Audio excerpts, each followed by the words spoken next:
Andadal gayung kono Resang Ramandaya Pati ana yaksa gong cangkrama namane wel kataksini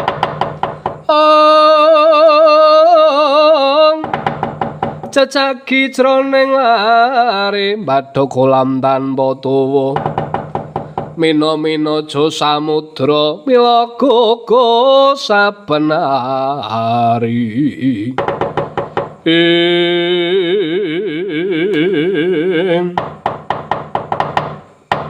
Raden Setyaki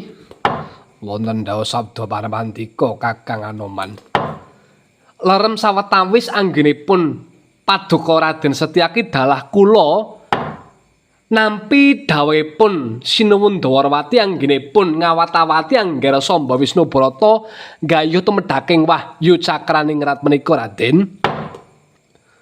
Bener apa kang dadi aturmu Kakang Senggala Kakang Anoman? Setyaki melu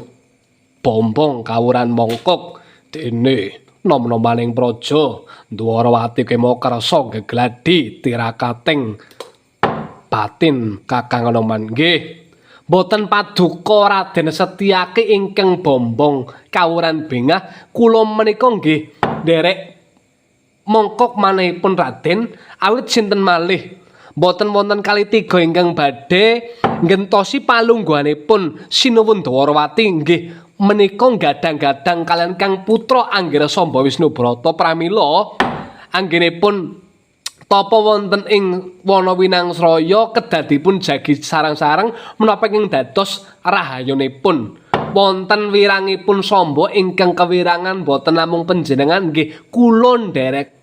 kewirangan menika Raden Setyaki pramila Kakang Anoman dipun jagi sarang-sarang menapa ing dados rahayuning Anggara Samba Wisnu Brata nggihipun jejaga wonten ing wana Wirangsraya nggih monggo Raden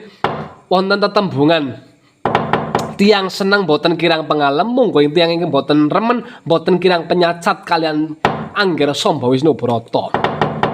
lakiye celawan sabda ora kang sumewa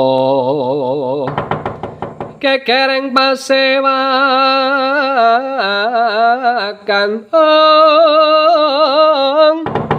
katakang samyonaraka wonten dwirada meta pedhot saking wantilan